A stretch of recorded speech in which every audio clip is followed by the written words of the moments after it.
tell you something about Andrew. This is my boy right here. You disrespect him, you're disrespecting me. Inside fighting. Shout out to inside fighting.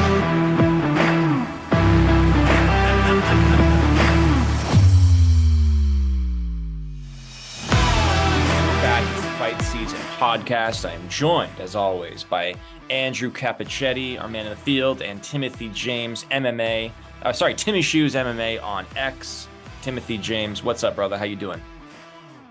I'm doing good, man. Glad to be back. Cap, how's life? How you doing? On Twitter. I know nobody says X. Everybody says Twitter. Yeah, X. It's weird. All everyone says Twitter. No, X, formerly known as Twitter, or Twitter. Oh wait, I mean X. It's gonna take a while before people actually start calling it X. What's your Twitter name, Timmy? For people to follow. Timmy Shoes MMA. All my tags. Timmy Shoes MMA. Timmy Shoes MMA on Twitter. What's going on?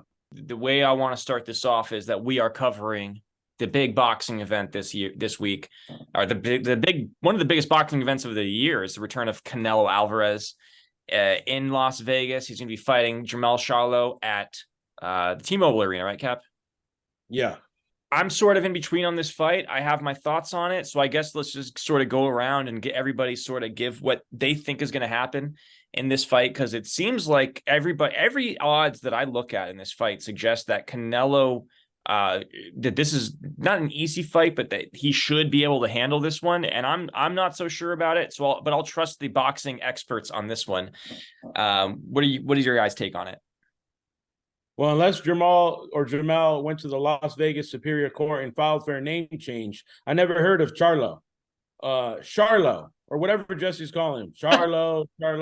His name is Jermell Charlo. I didn't know where you're going with that. I had no idea what you're. Charlotte Hornets, Charlo. So it's Canelo versus Charlo. Right. And you know, I'm a realist. You're not going to see me pick against Canelo. But this fight's super exciting. Jermell, I don't even know if I'm saying his name right, to be honest. His first name. It's Jermell. Jermell. Because he has a twin brother who's Jermall. This is not a pronunciation pod. Let's put it that way. Yeah. But he's a unanimous champ. What's it called when you're undisputed? Undisputed, yeah. They're undisputed. He's undisputed champ at 154, so he's no slouch. He's a beast. I think he only has one loss, one draw on his record. His brother's actually undefeated.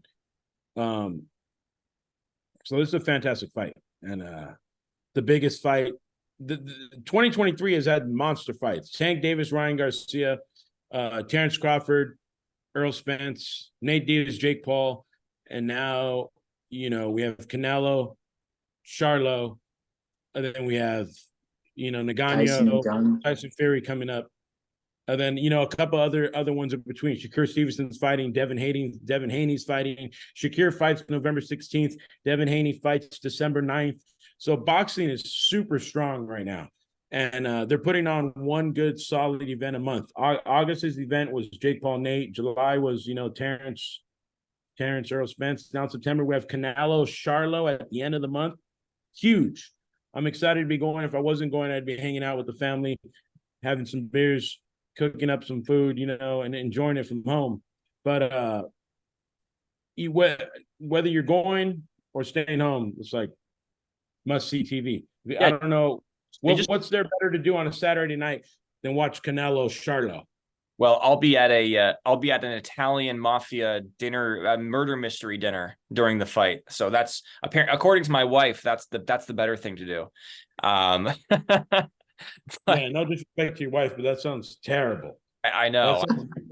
Like a Wednesday, Tuesday night, maybe, or, you know, like, but you got to stay locked in for Charlotte. I don't think there's anything else I'd rather be doing than watching Canelo Charlo this Saturday night, other than, you know, winning money.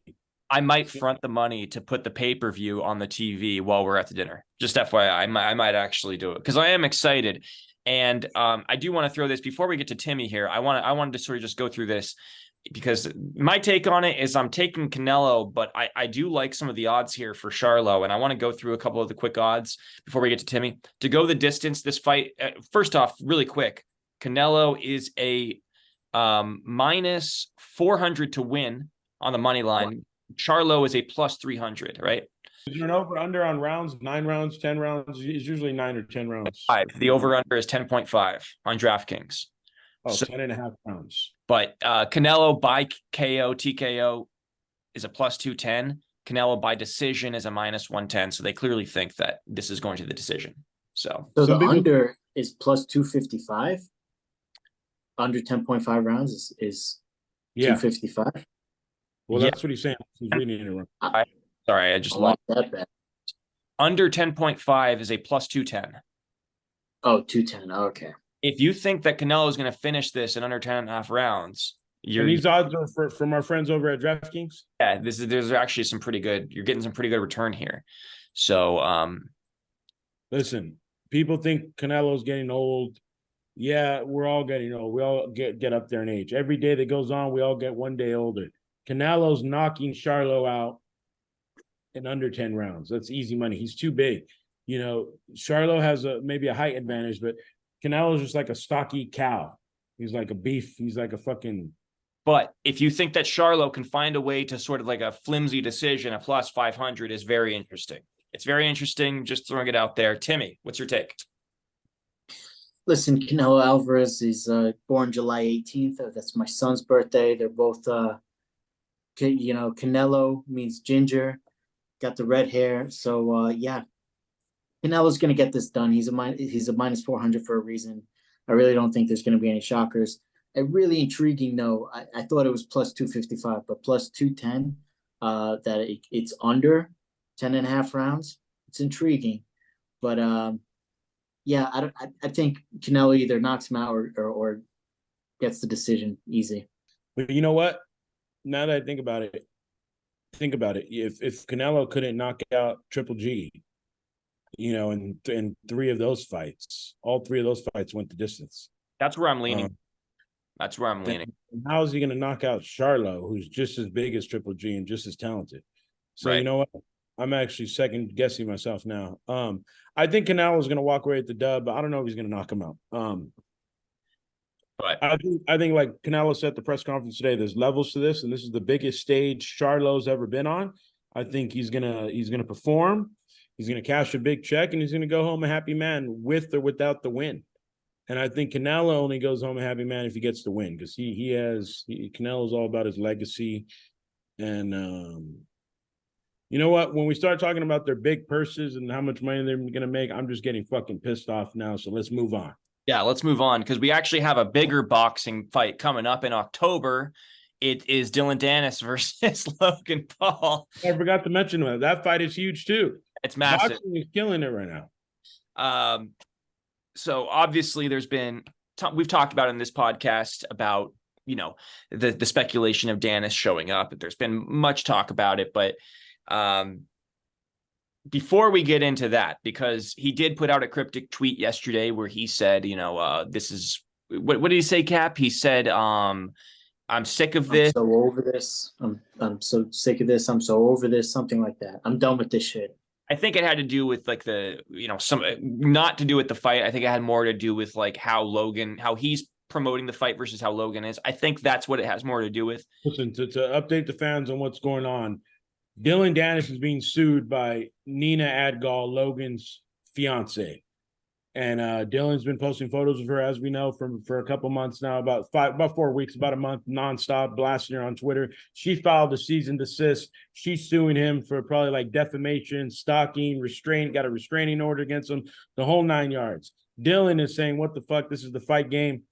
Why are they taking this into, why is this now a civil matter? Why am I being sued? Why is this a legal matter?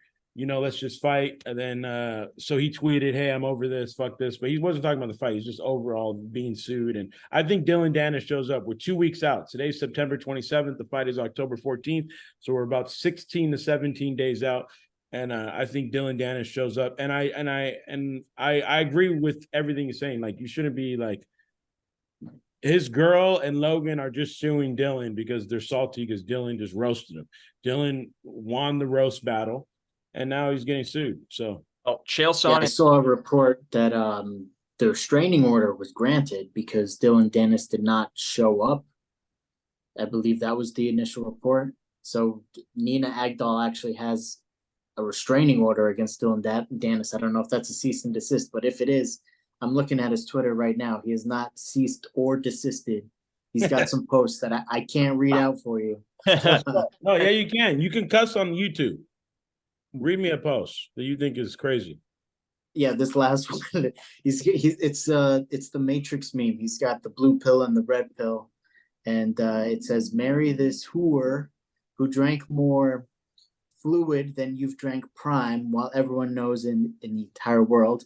And then the red pill is Clipper and acknowledge the fact that your marriage got destroyed by Dillon Danis. See. So he's not letting up.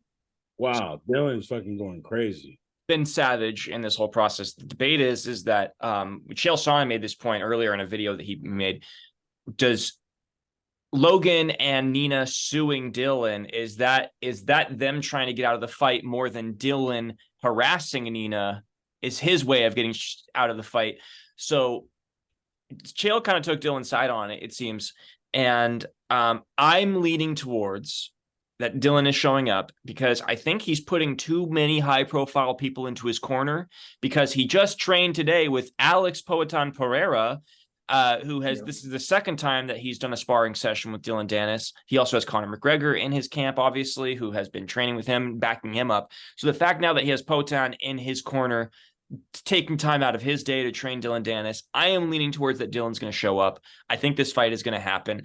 It was also reported today that Nina Agdal will be in attendance for the fight. So I don't know what's going to happen with that restraining order. So it's possible that if she shows up, it's actually a violation for Danis to show up because of the restraining order. So that might be. But the fight's in Europe, so the restraining order's in America. Oh, right. Fair enough. Yeah. But either way, so that's another interesting storyline.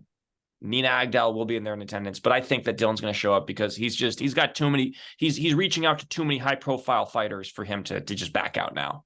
Anyways, I always change my takes because I come to a realization that that information or opinion change. Yeah, it was opinion change. It wasn't an accurate take. Dillon Danis is crossing the fucking line, so I'm with Logan and Nina on this when they should be suing his ass. Because when you're at war with the guy and you're fighting and battling, shit, anything goes, but you should never talk about someone's mom, kids, or their girls. Talk shit about the person, and you should have just kept it to only talking shit about Logan.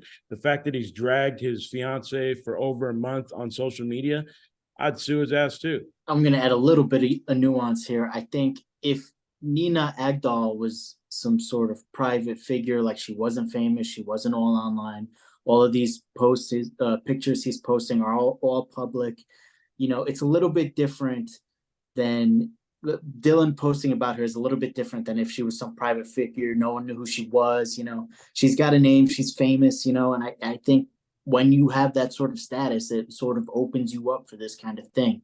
And I don't know why they're surprised that Dillon Danis would go this route. So, that I agree with both of you. It is crossing the line, but also settle it in the ring, the square circle.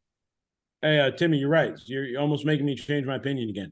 So I guess what people say, it's fair to attack someone's girl if she's a public figure. Then you're right, Timmy. You're right. That is fair game. So listen, good on Dillon. Back to criticism is fine. Criticism, if anybody, is fine if they're a public figure. I do think he was crossing the line by suggesting that he had some sort of sexually explicit photo of her or video of her that was that could get him sued, or he was implying that he had some revenge porn video of some kind, which I do think is crossing a line where you're like, hey, she doesn't even know what video it is that you're talking about, and you're implying that you have this video of her that could be damaging. That to me is crossing a line. So hey, well, October 14th, we got 2 more weeks to talk about this fight. I'm stoked for that fight too. We got Canelo Charlo this weekend. Then in 2 weeks we have Logan Paul, Dillon Danis, and that's actually the co-main event of Tyson KSI versus Tommy Fury. That's a good fight too. But those guys are slacking on the shit talk game. Logan Dillon should be the main event now. Last thing I want to talk about on this week's podcast is Israel Adesanya's DUI. Everyone's making a big deal out of it. How many days before his fight? It was 23, 24 days before his fight. He got a DUI, or 18 days. I read it was 3 weeks. I thought it was only 3 weeks. Or whatever it was. I think 21 days, something like 24 days, whatever. 3 weeks. People are blowing it out of proportion. I don't think it's a big deal. This guy's a world-class athlete. He knows how to train. He knows how to take care of his body. Sometimes you have a couple glasses of wine wine does have healing properties. Maybe he had a fucking killer workout. His back, his shoulder was hurting. He needed to unwind a little bit. Had a couple glasses of wine 3 weeks before the fight. Not a big deal. He's a top athlete, and I think people are blowing it way out of proportion. Maybe he shouldn't have been driving. I think the big deal is the fact that he was driving. You know what? Dana White commented on it. He said, get an Uber, get a private driver. He's right. I'm a type of guy, I don't even have that type of money, and I like to be chauffeured around. I've already entered the chauffeur stage of my life. I do not like to drive. So he has those sports cars, probably does like to drive. Get a fucking chauffeur. Dana's right. But don't be hard on yourself. Fans should let up on him. Having a couple drinks 3 weeks before a fight, no big deal. Yeah, I'm going to be very quick on my take just to save time. But Izzy, I think it's more so the optics of getting a DUI 3 weeks before the performance he put on against Sean Strickland. It has led some fans to believe that like he wasn't taking the Strickland fight seriously, that he was sort of because most fans are kind of, they're not all, they're kind of dumb. Like I said. I think it's more likely that this was like, he said that this was at a dinner with his team and then he was driving back. It happens. You have a couple drinks. Just when you have that kind of money, like Dana White said, just get an Uber. It's not worth the risk. It never is. And I don't think Israel Adesanya is in like a John Jones phase where he's going to start having some these sorts of problems. This is a one-off for Izzy. I think he'll be okay. All right, just two real quick things. John Jones, he told Daniel Cormier that he beat his ass after a weekend of cocaine and hookers. So some guys sort of vibe off that. So the other thing is, I don't want people to take away from Sean Strickland being like, oh, Izzy lost because of the DUI that happened. I don't think it was that. I think Sean Strickland just has a really good style for that. And, Izzy messed up, but he'll make amends and he'll be back. I want to see him fight again. More solid takes, Timmy. That's why people should watch this podcast. Is I got wild takes and you got good solid takes every time. You're right.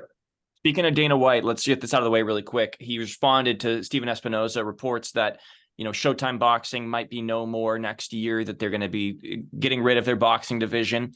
And yesterday at the press conference at Dana White's Contender Series, Dana had a little comment about it, saying how, sarcastically saying, oh, it's a great broadcast. Stephen Espinoza is a great guy. And then ended up saying Stephen Espinoza is a horrible human being.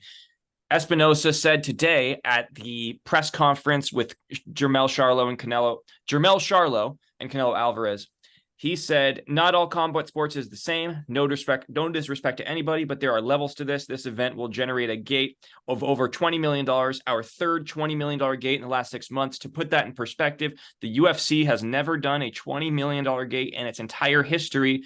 We've done it 3 times since April. Dana White responded by saying on his Instagram stories, saying, that's exactly the type of response I would expect from the Weasel Espinoza. That scumbag has absolutely nothing to do with the success of Canelo, Ryan Garcia, or Terrence Crawford. Those guys are megastars, and they are the ones responsible for driving the gates in their fights. For him to even try to take credit at all shows you exactly what an arrogant, delusional piece of shit that guy is. For this clown to talk about levels is hilarious. The production of the fights on Showtime is an embarrassment, and I've been saying this forever. He's a big guy with a big yap and a complete phony. I'm not surprised at all, and this is the end for them. It should have come way sooner. Sorry to see you go, Weasel. Enjoy your retirement. Let's get your final takes, guys. What do you think? Dana White 10-8 Dana White is always on point. And I've met Stephen Espinoza many times. He's a nice guy, but Dana White knows what he's talking about. And, if Dana White was in charge of Showtime Sports, they'd still be around. So the fact that, he has a point. They didn't know what they're doing. They're shutting down for a reason. They didn't know what they're doing. And no one does it as good as UFC. They're the best in the business, promotion and garnering fan attention. So Dana White is the cream of the crop. So when the cream of the crop talks in the fight game, you listen. I agree with everything you're saying there. I will say this. I'm very excited about the prospect of potentially UFC and the TKO, UFC, WWE merger, maybe stepping into the boxing scene in some way where they could start promoting boxing. That would be exciting because they do put on the best show in combat sports. And I'd be very excited about it. Real quick, your take on Stephen Espinoza, Dana White. Yeah, 10-8 Dana White. Your take, brother. Listen, catch us next week on next week's podcast. We don't give a fuck about Timmy's takes. No, I'm just kidding. What was your take, though? I already said it, 10-8. 10-8 Capucetti on Timmy right now. What the All fuck? right, good take. All right, good take. Let me tell you something about Andrew. This is my boy right here. You disrespect him, you're disrespecting me. Inside fighting. Shout out to Inside Fighting.